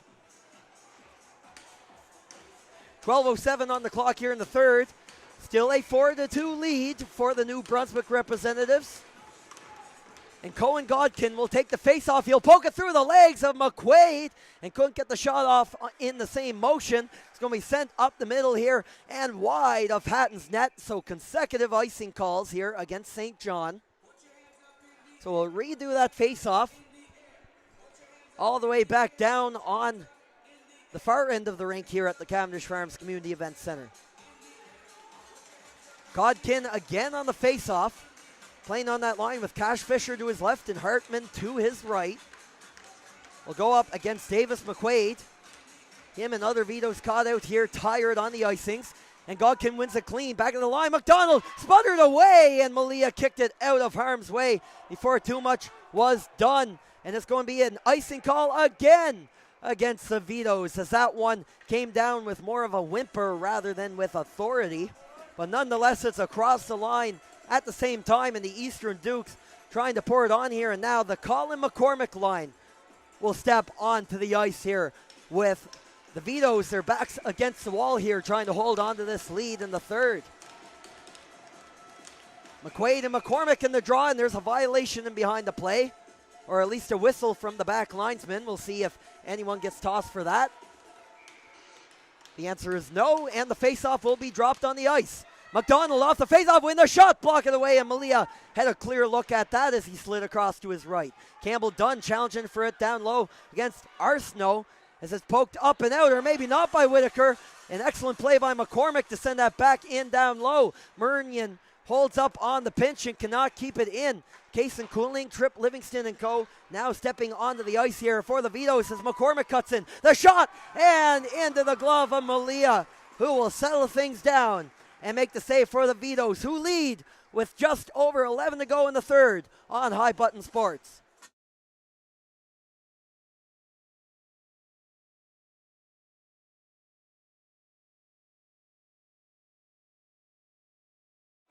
An excellent crowd here at the Cavendish Farms Community Event Center here this weekend.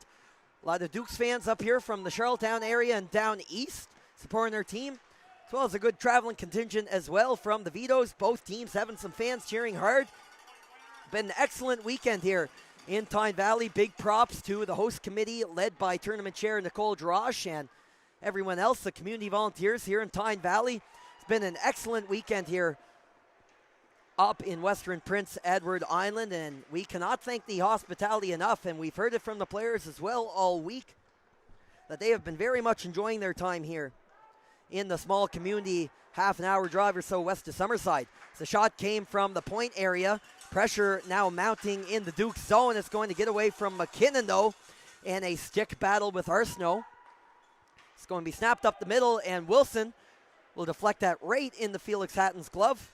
It's going to be settled down and sent up the ice by Murnian. Quinn McDonald playing a lot of minutes here this third period for Eastern. He'll cut into the zone. On the reverse, was looking for Godkin in the slot area. There's a loose stick in the veto zone. That was long to Cash Fisher. He'll pick it up. Now into the feet of Bowering, and he can't enter the zone. He tried to keep it out of offside territory, but it got away from him. So the faceoff will come up and outside the St. John veto zone.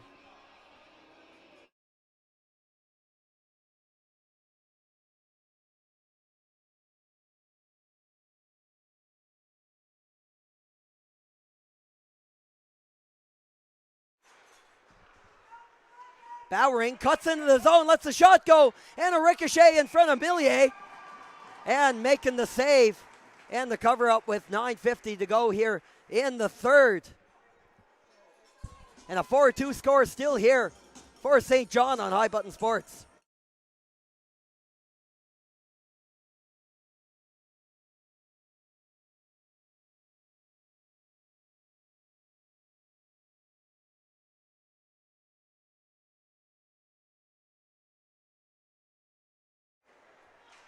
That's going to come back to the Duke's line and all the way out. O'Toole chases out, and Langill gets caught in there behind the net. Quinn McDonald carries up and to the left as O'Toole trying to hold it up at the Duke's line. It'll come out to Sutter McQuaid in front of the Veto's bench. McDonald and Davis McQuaid contending for it. The Duke's still looking to pour on the pressure here. Now into the second half of the third period, looking for an answer in this one.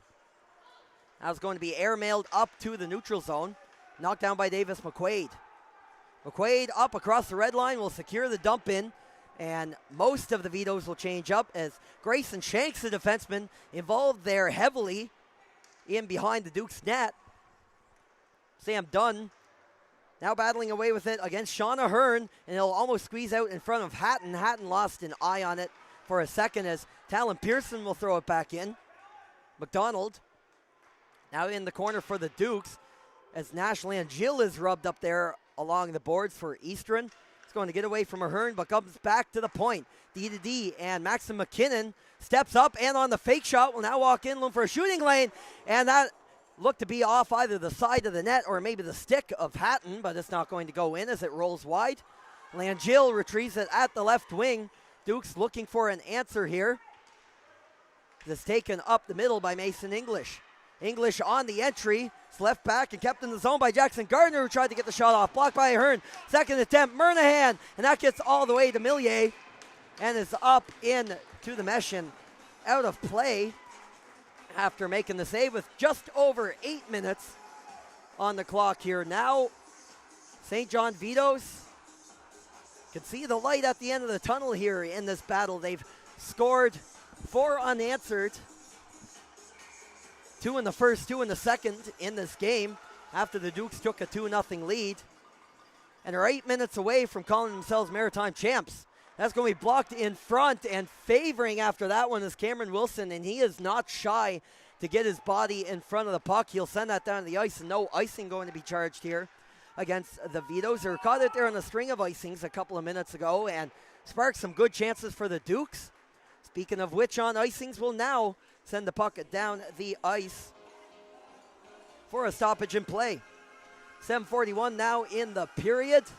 And the Vetoes getting the no-zone draw coming up. The Case and Cooling line steps out there now for the team.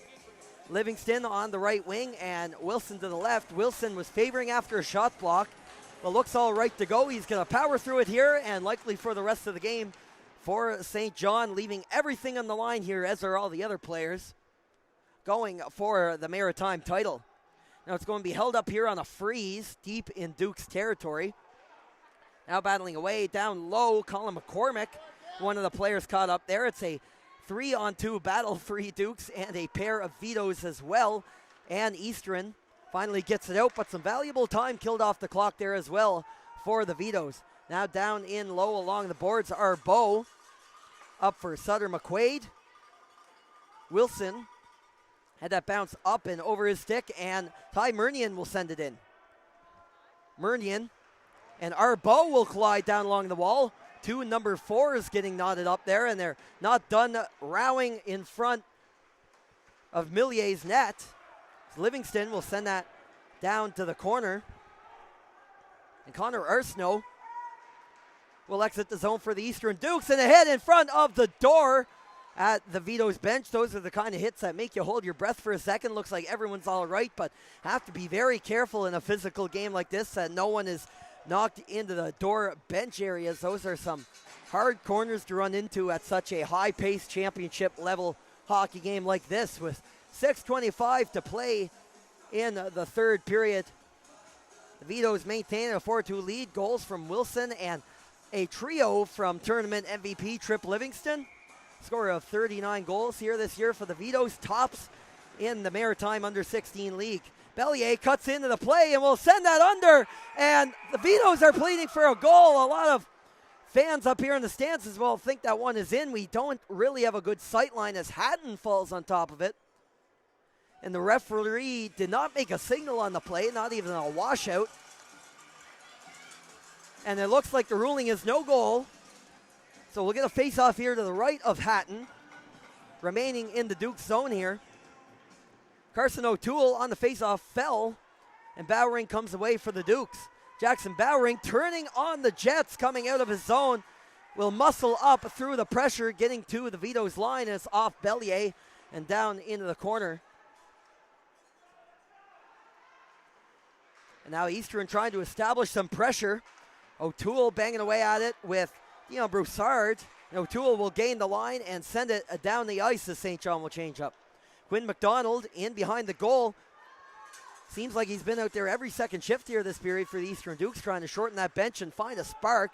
Broussard comes over, albeit offside, across the Vetos blue line. Now Sutter McQuaid will take it through the middle. McQuaid cuts across, is bumped off the puck, colliding with a teammate, it looks like, and an offside call against St. John. 5:33 to play here in the third period. The Vetos, that much time away from a potential Maritime championship on High Button Sports.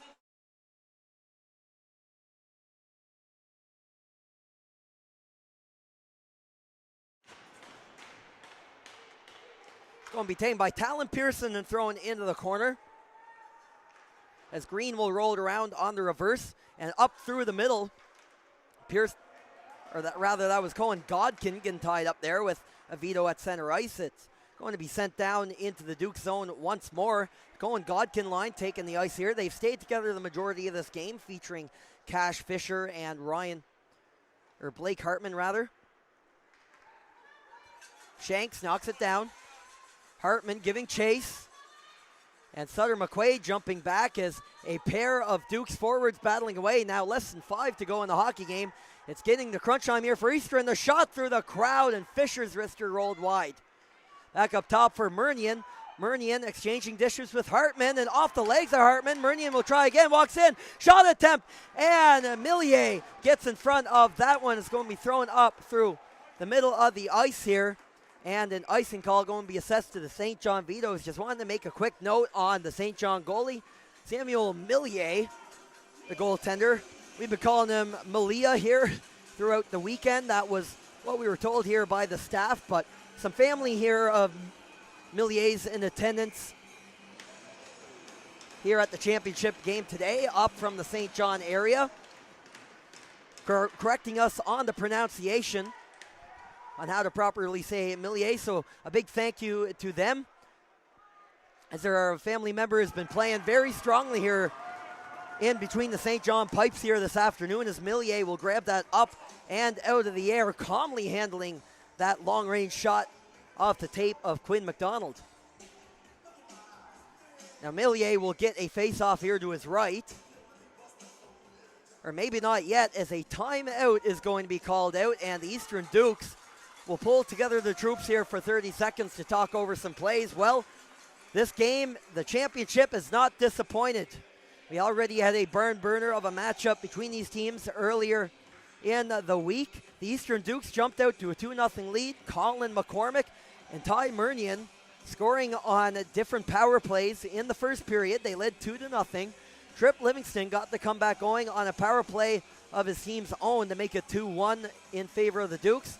And with about a minute left in the first frame, Livingston found another on a net mouse scramble to tie things up at 2.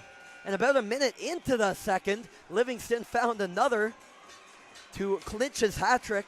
And a nice shot from Cameron Wilson later in the period off the post and in has put the score to where it is now. There have been no goals in the third frame, or at least yet anyway, as we have another 4 minutes and 20 seconds left on the timer here at the Cavendish Farms Community Event Center, with the Eastern Dukes bearing down now. Felix Hatton is a little bit out of his net, maybe waiting for a signal from his coach for the early goalie pull here, as the Vetos win the face-off here in an all-important draw down in their zone.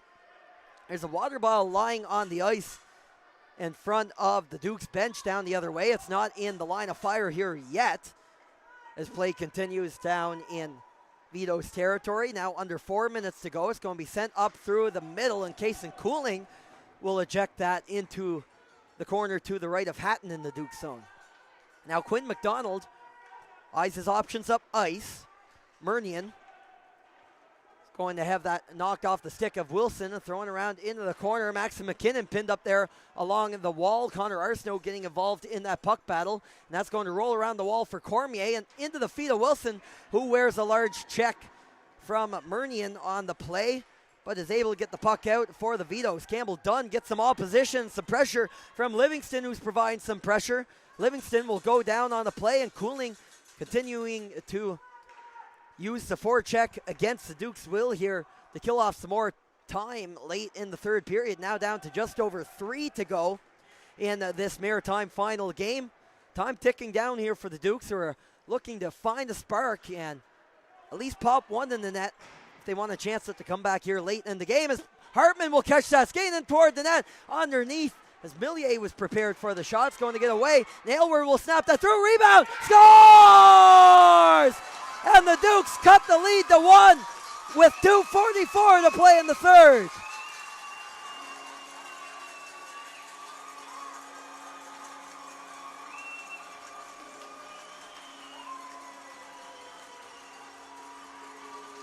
Mason English, goal number 3 of the Maritime Championships. And it couldn't have come at a more crucial time as they finally solve Millier on a perfect rebound and a perfect placement of the shot. And that will bring it to a 4-3 score here in Tyne Valley, with time still ticking down on the Dukes, but they got their all-important first goal. Vito's trying to hold that lead as Cooling will send it in down low on the attempted pass up through the middle of the neutral zone. Bellier first forechecker in there for the Vetos, as the Dukes are trying to close off the airway here on the Vetos in late. Millier will scoop that in off a low shot from the center ice area. We'll keep an eye on whether the Vetos will opt for their timeout here at some point in the final couple minutes of regulation, as the Dukes are pressing for the tying goal here in the championship game. Who would have expected anything different coming down to the wire here at the Maritime Championships? Felix Hatton has retreated to the Dukes bench, and the 6th attacker has taken the ice. So crunch time for the Dukes as that rolled over in Millier's direction and wide, and it's going to be sent out with little opposition to the neutral zone, as English, the goal scorer most recently for the Dukes, will pick it up. Now Quinn McDonald will send that high off the glass. It stays in play. Arsenault and Campbell Dunn giving chase down in the corner as a pair of Dukes get down in the pressure, and McDonald's unable to hold it in on the backhand. He's back out to the red line. McCormick at center looks for a lane to skate it into. He's going to put it down into the corner instead, and Maxim McKinnon holds it along the wall. Mason English in there to provide pressure. Sam Dunn wriggles loose. 1:38 on the clock. McDonald again unable to keep it in for the Dukes, and McCormick has to come out to retreat. Livingston flying up there high. He had an empty net goal yesterday, and will pick it up at the Tornado at center ice off the backhand, and he just barely missed on the far post in the vacant Dukes net down the ice. Cooling, skating back and forth between defenders from Eastern. Blake Hartman on to the ice for Eastern. Campbell Dunn deflects that in. 70 seconds to go in regulation. Murnian will keep that in. Down in the corner, centered out front. It was English Park there on the spin for Hartman, and that rolls by. McCormick picks it up in front, all alone. English! Oh, where is it? It was underneath Malia as everybody held their breath, and it's sent down the ice, and icing called coming up against the Vetos as a wide open goal for the Dukes could not be capitalized upon. It was English from where he had scored a minute ago, and he did not bang it in. Now some tired Vetos out there with 48 seconds on the clock in regulation. 4-3 the score. It was 4-2 for the longest stretch of time, nearly a period and a half of play. But Mason English brings it to 4-3, and we are in for a photo finish here in the 2026 Maritime Under-16 Hockey Championships. Vetos killed a decent amount of time as well, keeping the play down in the Duke zone. But in the last minute and a half or so, Eastern has turned up the pressure a little bit, winning a lot of those puck battles and set up some prime scoring chances. And Mason English has had the best two. He scored on one and couldn't quite slip the second past Millier. As St. John uses their timeout, and they will line up less than a minute from the Maritime Championship, or will the Dukes tie things up and extend the game?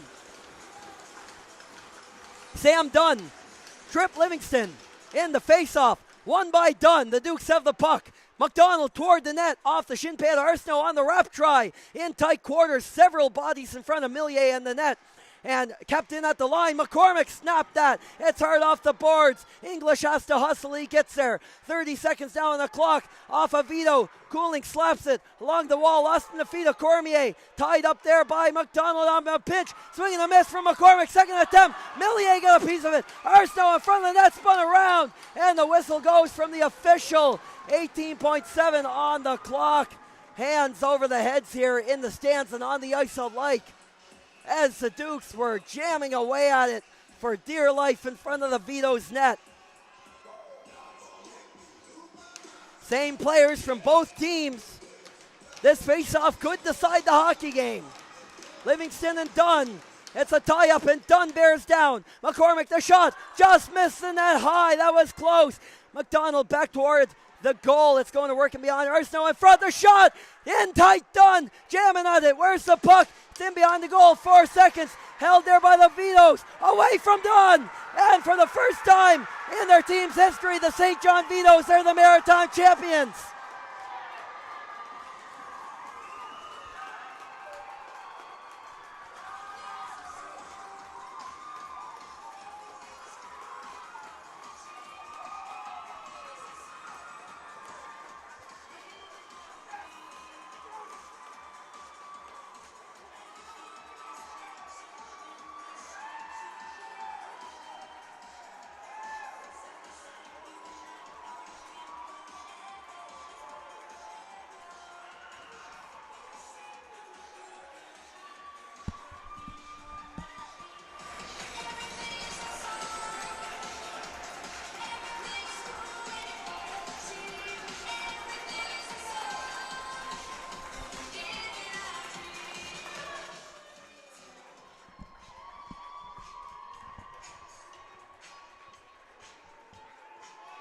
The Maritime Under-16 Championship banner will hang for the first time from the rafter of a New Brunswick arena, as the St. John Vetos, with a spectacular finish to their Maritime Championship tournament.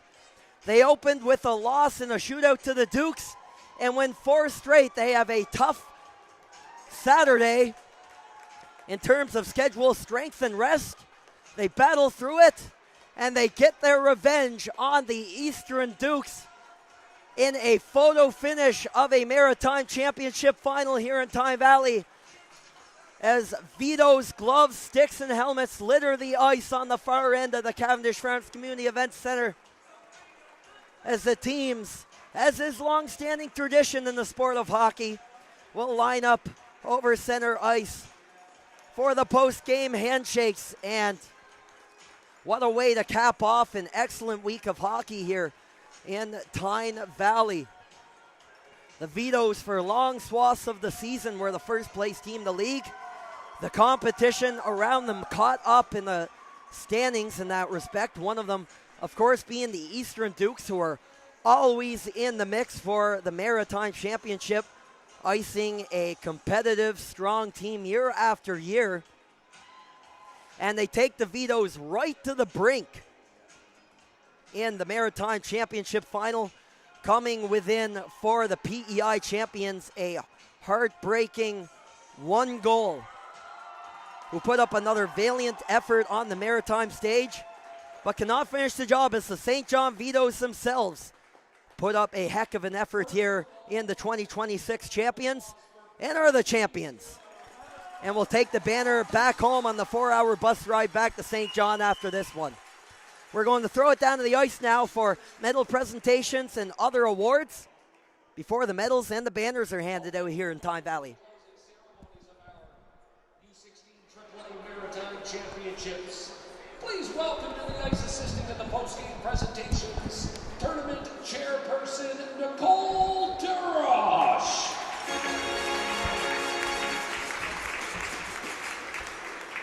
First, here are your player of the game presentations. First, from the Eastern Dukes, player of the game goes to number 4, Ty Burnett.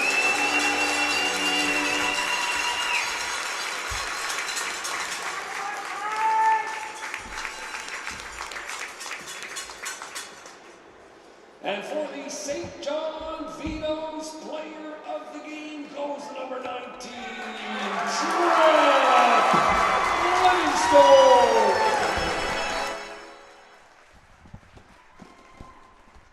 Second hat trick of the tournament for Trip Livingston.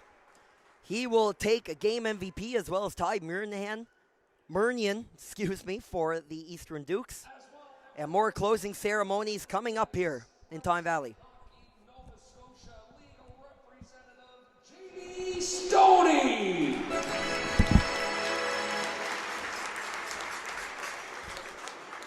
At this time, Jamie will present the playoff most valuable player for this U16AAA Maritime Championships. Most valuable player from the St. John Vetos, number 19, Trip Livingstone.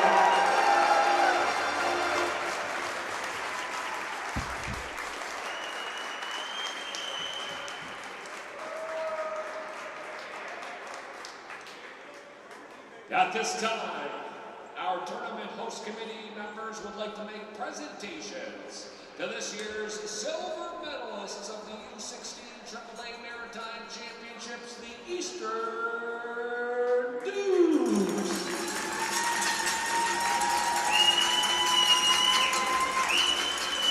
Beginning with number 3, Quinn McDonald.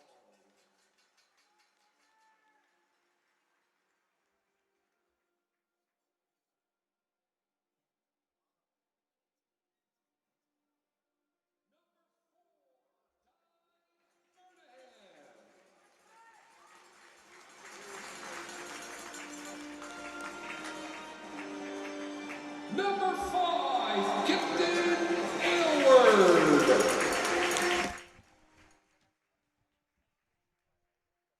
Number 6, Colin McCormack.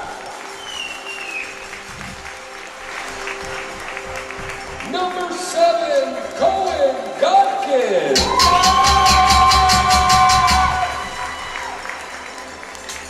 Number 8, Mason English.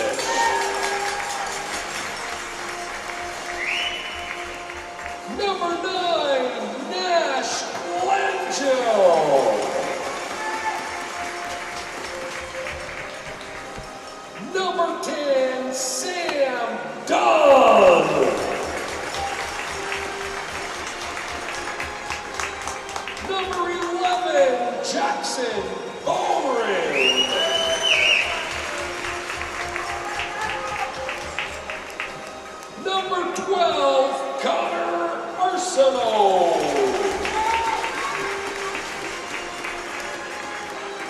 Number 14, Campbell Dunn.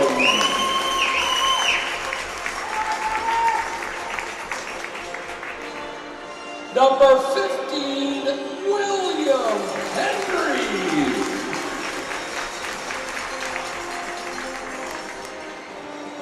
Number 16, Cash Fisher.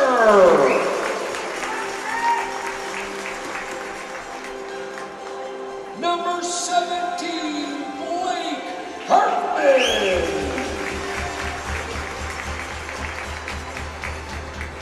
Number 18, Quincy McLennan.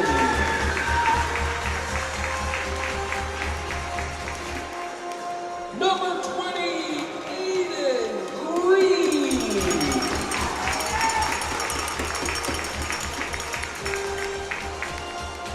Number 21, Jackson Gardner.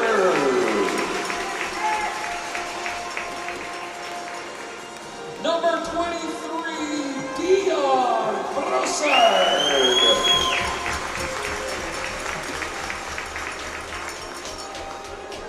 And your goaltending tandem, number 29, Felix Hatton.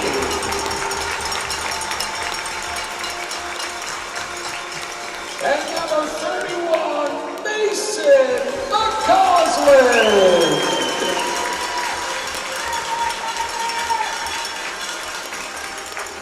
Let's hear it for the coaching staff of William Brown, Jody Green, Keegan Mitchell, Ryan McDougall, and Joshua Beaton. Your silver medalists, let's hear it once again for your Eastern Dudes.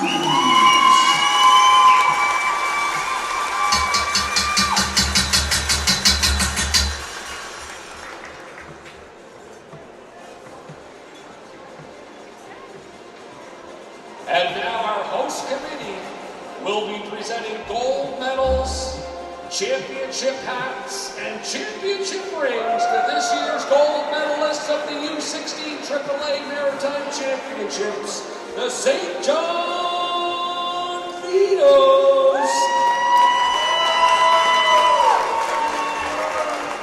Beginning with number 4, Jake Erbo.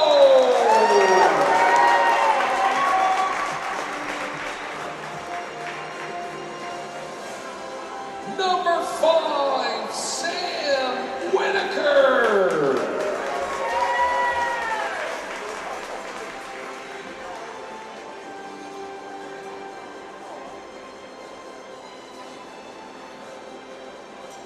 Number 6, Maxim McKinnon.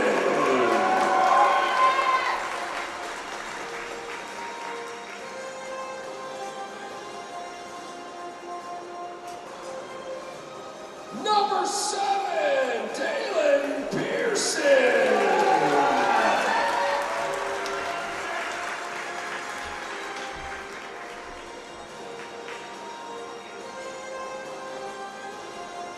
Number 8, Sutter McQuaid.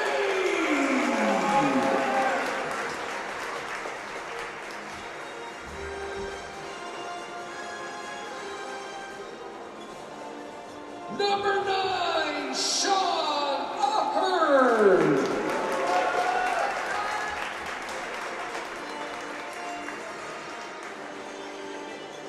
Number 11, Alexander Day.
Tennyson Cadet.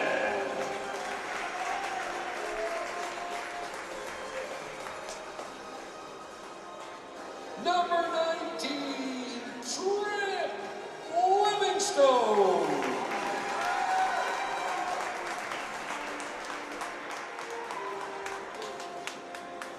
Number 20, Jacob Greeley.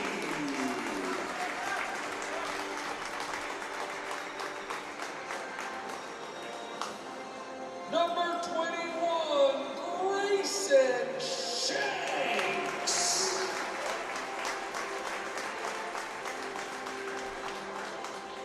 Number 22, Kason Coolidge.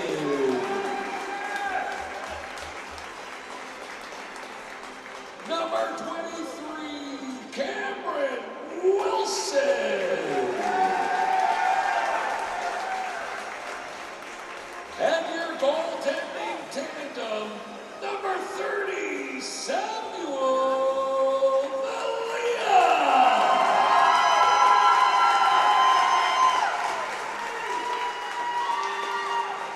And number 31, Luca Riva.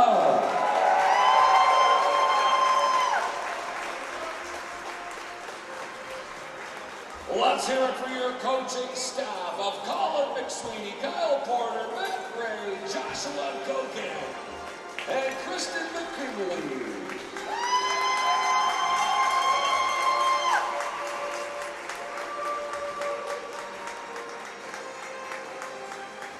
One last thing for you Vetos to do. Would your captains and assistant captains please come forward to claim your championship banner and trophy.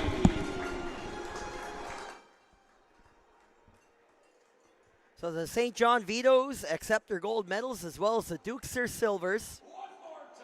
As Captain Trip Livingston in a moment will head to accept the Maritime Championship Cup and the banner as well to hang up at the Q-Plex in Quispamsis, New Brunswick.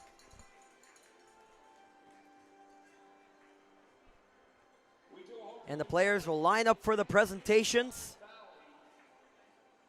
and the photo op, of course, before that, alongside the tournament organizers here in Tyne Valley. The Dukes will salute their fans and head off at the same time, while the St. John Vetos,